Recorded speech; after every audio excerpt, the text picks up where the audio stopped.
Assalamualaikum warahmatullahi wabarakatuh. Lillahi ta'ala al-Fatihah. A'udzu billahi minasy syaithanir rajim. Bismillahirrahmanirrahim. Iyyaka na'budu wa iyyaka nasta'in. Shiratal mustaqim. Shiratal ladzina an'amta 'alaihim.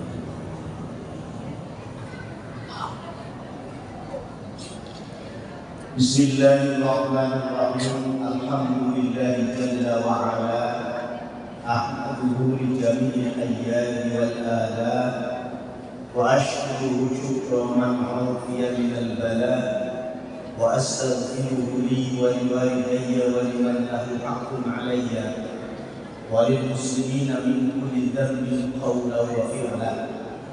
Wa atubu ilayhi min kulli ma'siyatin taubat 'abdin la yamliku li nafsihi huda wa la yastati'u an yadfa'a anhu. Allahumma shalli ala sayyidina Muhammadin 'abdika wa nabiyyika wa rasulika nabiyil ummi wa ala alihi wa sahbihi wa sallim tasliman bi qadri 'azamati dzatika fi kulli waqtin wa hin. Qala al-mu'allif rahimahullahu ta'ala wa nafa'ana bihi wa amadana bi barakatihi wa asrarihi fid dharain amin.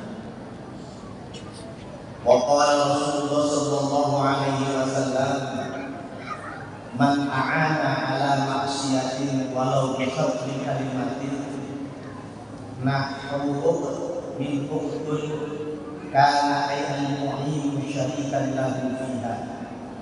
Wa fil hadits talabul ilmi fardhatun ala kulli muslimin wa wad'ul ilmi inda ghairi ahli kamqalbil khanazir hajawari wal lu'lu'a wal dhahaba ay anna wadi'al ilmi fi ghairi mawdi'ihi dhalimun wa yajibu an yakuna al-'alimu nasihan fi jami'il umuri yu'amilu kullan nasi ala asli halih.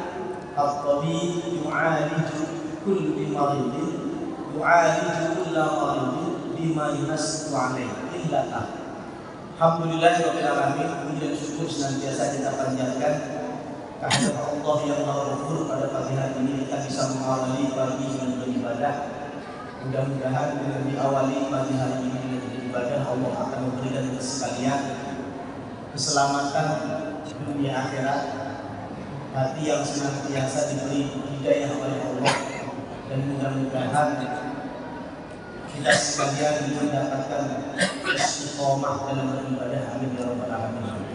Hadirin wal hadirat jamaah subuh hamidulillah wa akum. Kita lanjutkan kajian pada kitab ini.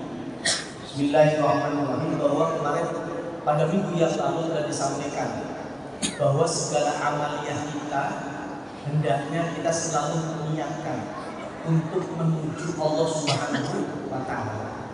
Karena segala aktivitas yang kita kerjakan itu adalah minallah, anugerah dari Allah Subhanahu wa ta'ala. Bahkan sebelum kita beramal soleh, maka Allah menurunkan manannya, anugerah terindah sebelum kita beramal. Maka jangan dikira ketika kita bisa melangkahkan kaki dari rumah menuju Masjid Al-Jabar ini, sebelum kita bangun itu sudah diberikan oleh Allah waridah. Waridah itu anugerah sebelum beramal soleh. Dan ini perlu kita syukuri. Karena banyak orang yang bangun pagi-pagi langsung mikirnya bukan mikir ibadah, tapi mikir kehidupan dunia. Sehingga itu menurut kitab Al-Quran dalam tafsirnya mengatakan bahwa inna fi khalqis samawati wal ardi wa ikhtilafil laili wan nahari la ayatin li ulil albab alladzina yadhkuruna Allah. Orang yang cerdas di hadapan Allah itu bukan orang yang gelar titelnya di belakang nama itu legentre.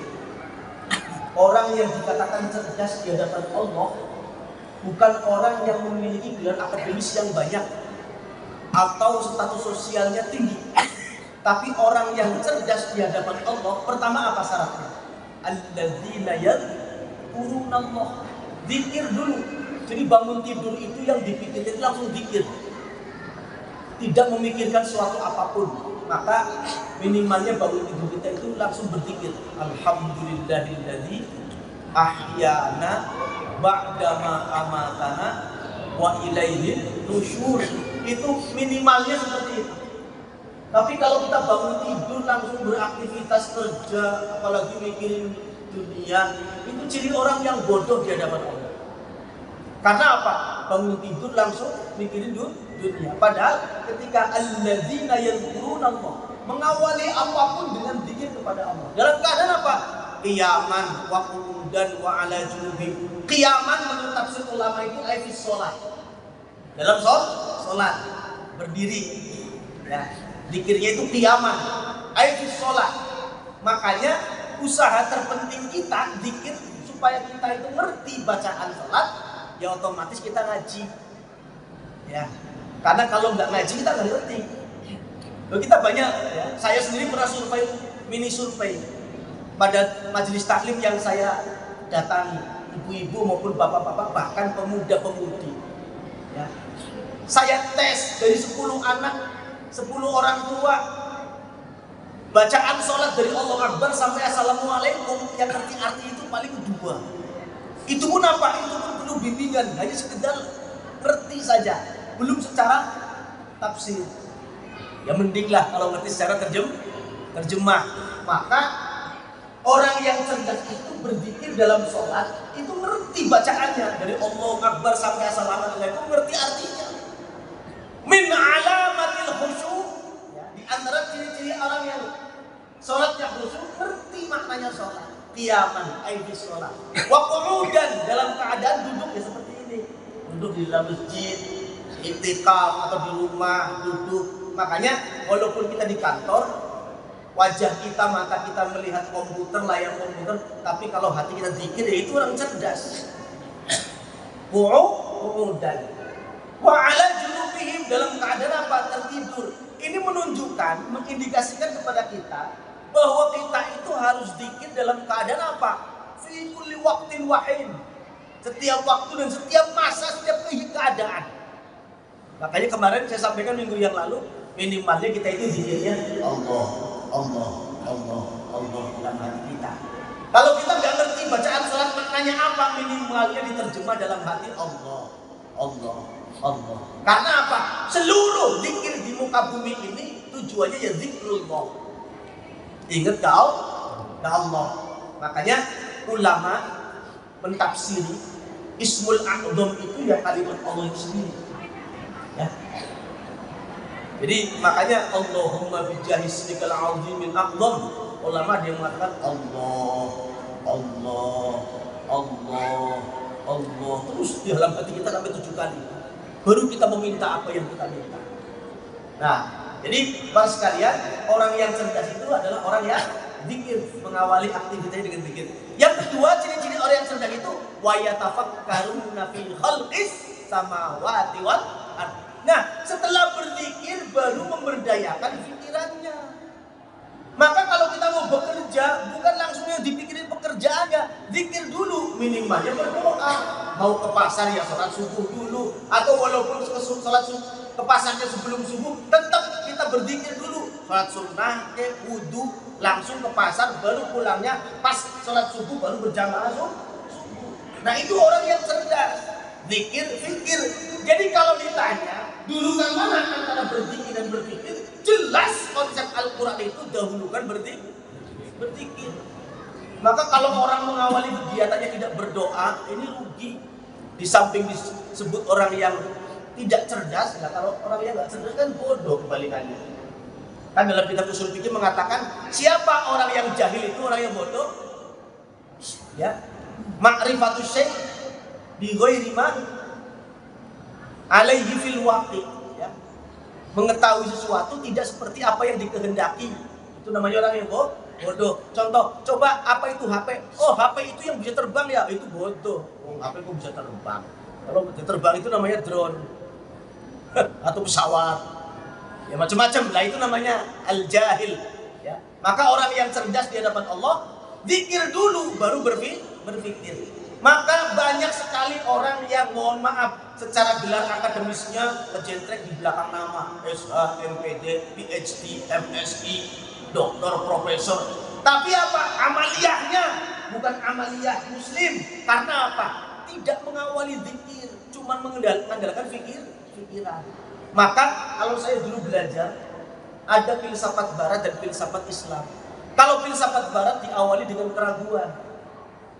Tapi kalau filsafat Islam diawali dengan keyakinan pada Allah. Ibnu Rushd, Ibnu Sina, Al-Kindi, Al-Farabi, kemudian Ibnu Khaldun. Itu kalau mau meneliti sesuatu, zikir dulu, meyakini kebesaran Allah dulu, baru meneliti makhluknya. Makanya apa? Objeknya berpikir apa? Wa yatafakkaruna fi khalqis. Objek berpikir ya makhluk. Fi khalqis samawati wal ardh. Nah ini para sekalian. Maka pada kesempatan kali ini kita meneruskan sedikit ya, karena memang kalau dikaji banyak nanti sampai jam 9 nggak beres-beres. Di sini mengatakan bahwa wafil hadithi thalabul ilmi fardhah ala kulli muslimin. Nah, dalam kaitannya kita itu lanjutan berzikir, untuk kita mengetahui ibadah, maka kita harus thalabul ilmi. Sebagai apa? Sebagai posisi kita. Kalau nggak bisa ngajar ya kita harus mencari. Ya, makanya katakan yang Nabi itu al hadits au kama qol kun aliman au muta'alliman. Kalau masalah ya. Al hadits au kama qol kun aliman au muta'alliman. Kalau enggak jadi orang yang alim mengajar, muta'allim belajar. Maka posisi kitab di sini mengatakan bahwa wawad'ul ilmi inda ghairi ahli kamul qallidil khanaziri al jawahir. Kalau kita menempatkan orang yang tidak alim untuk menduduki porsi yang seharusnya ditempati orang alim, itu saja dolim. Kalau kita merasa diri kita bukanlah orang yang tahu syariat, kok tiba-tiba memposisikan diri kita untuk menjadi orang yang tahu syariat, itu dolim. Maka kullu ya'malu ala syakilati. Setiap orang itu hendaknya beramal menurut syakalnya. Syakal itu bentuk kita. Ya, kalau di dunia ini semuanya jadi polisi repot. Kalau semuanya di dunia ini menjadi pejabat ya repot. Kalau semuanya pengen jadi kiai, pengen jadi ustadz ya repot. Maka apa? Beramalah menurut syakilahnya, bentuknya kita. Maka kemarin juga saya singgung bahwa di tahun ajaran baru ini yang akan datang, kalau kita menyekolahkan anak ya orientasinya jangan bekerja. Itu hanyalah merupakan apa?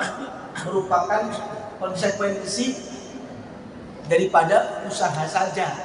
Al-ikhtiar. Ya kalau anaknya kita pengen jadi ahli obat, yang kemarin saya sampaikan sekolahnya di farmasi kan gitu. Kalau anaknya minatnya di mesin ya sekolahnya di otomotif. Kalau anaknya minatnya kepada insinyur bangunan ya sekolahnya di ITB atau insinyur atau yang sifatnya ini seperti itulah. Maka para sekalian, ini ketika kita beramal beribadah pun kullu ya'malu ala syakilati. Kita beramal menurut syakilahnya, tapi tetap ibadah apa porsi wajib. Ya. Enggak perlu kita misalkan beribadah harus ya seperti orang-orang yang memang sholatnya jamaah. Makanya kita jangan sombong. Ya. Karena kita itu ahli masjid, maka kita mengatakan orang yang nggak jamaah itu jelek. Jangan. Karena apa? Mereka juga punya kebutuhan apa? Dia seperti kita mungkin nyala saya bisa jamaah. Kalau yang lain ketika harus jamaah mungkin ketinggalan rezekinya mungkin. Itu versi dia. Biarkan saja karena itu merupakan syakilahnya seperti itu. Ya. Abang kita itu ahli apa? Sholat Jumatnya rajin, setiap Jumat ada orang yang gak Jumatan, lalu dalam hati kita ngomong unek-unek, orang kok gak sholat Jumat. Ya memang jatahnya dia gak sholat Jumat. Allah memberikan dia itu jatahnya gak sholat Jumat. Dia lagi menjalin takdirnya. Maka apa? Yang terpenting dalam hati kita berzikir, ya Allah, iya. Semuanya itu berjalan atas kehendak-Mu. Makanya di awal sekali minggu pertama kali saya mengawali kegiatan itu ada la haula wala quwwata illa billah. Billah itu artinya apa? Segala apapun pertolongan Allah. Maka korelasinya dengan bahasa bismillah. Mengapa pakai ba?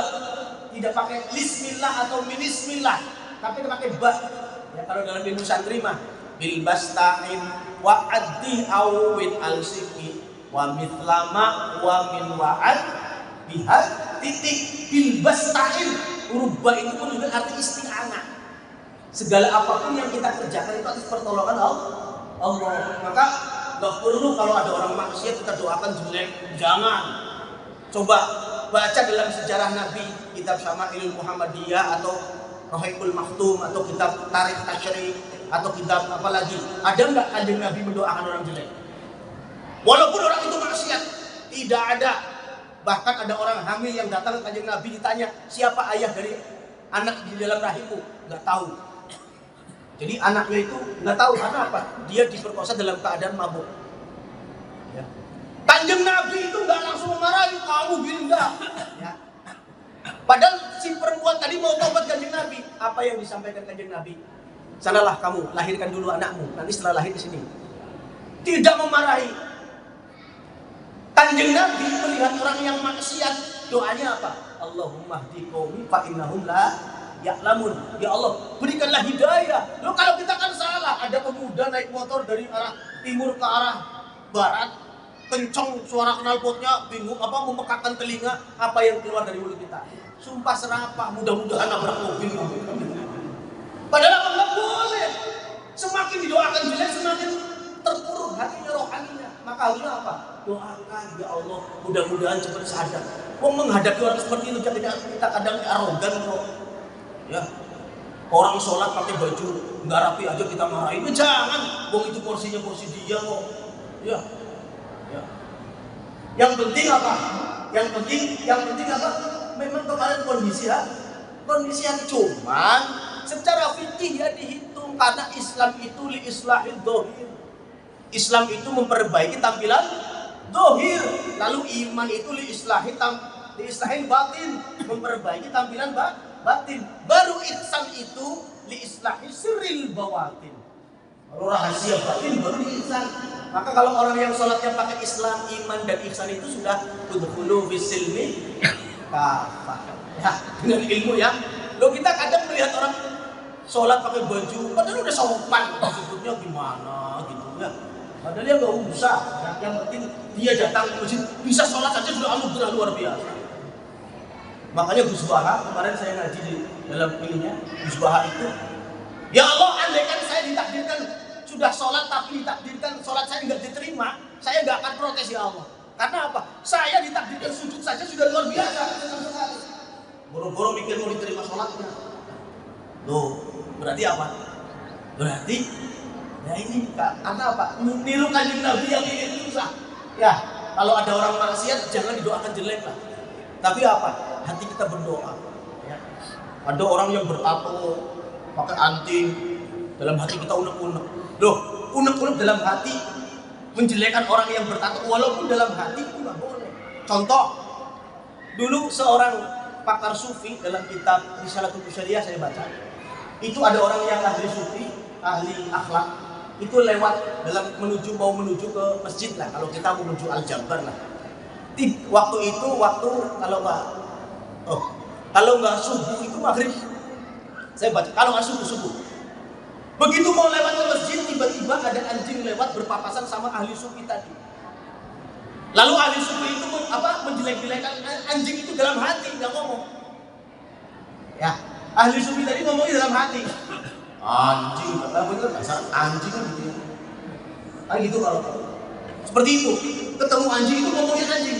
Ternyata apa?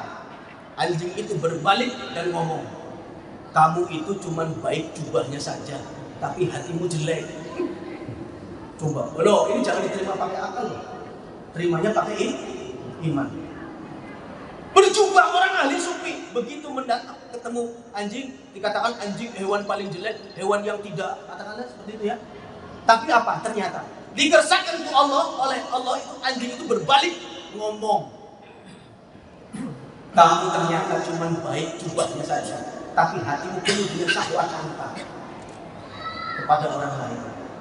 Kira-kira kalau kita ya wallahu a'lam bishawab ya. Makanya kita itu kalau misalkan ngaji seperti ini Pak, kita kayak dikuliti lah.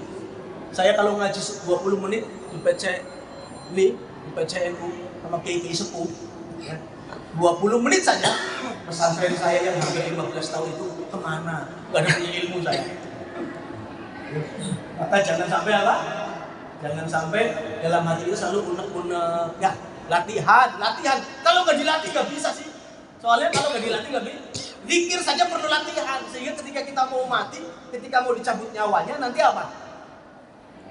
apa? Kita bisa berzikir karena biasa.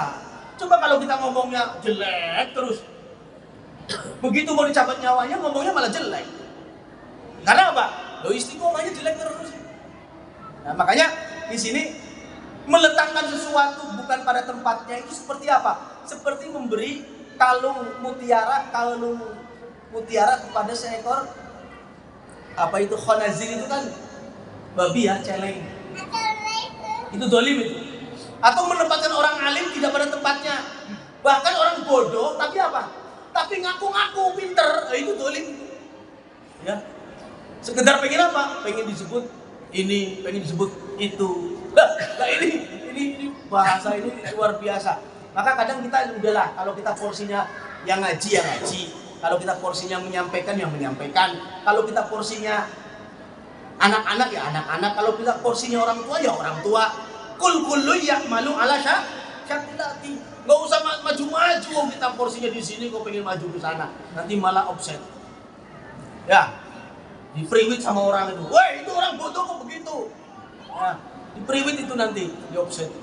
Ada begitu harus kalian, mudah-mudahan sedikit walaupun sedikit ya, tetapi mudah-mudahan pancaran dari Allah memberikan barokah kepada kita sekalian, dan mudah-mudahan hati kita selalu dijauhkan dari unek-unek syahwat syangka atau sesuatu yang akan mengotori hati, sehingga amaliyah ibadah kita nanti kurang sempurna dengan adanya hati yang penuh dengan syahwat syangka kepada maksud yang lain. Kurang lebihnya mohon maaf, wallahul muwaffiq ila aqwamit thoriq, wal afu minkum. Wassalamualaikum warahmatullahi wabarakatuh. Waalaikumsalam. Sallallahu alaihi wa sallam.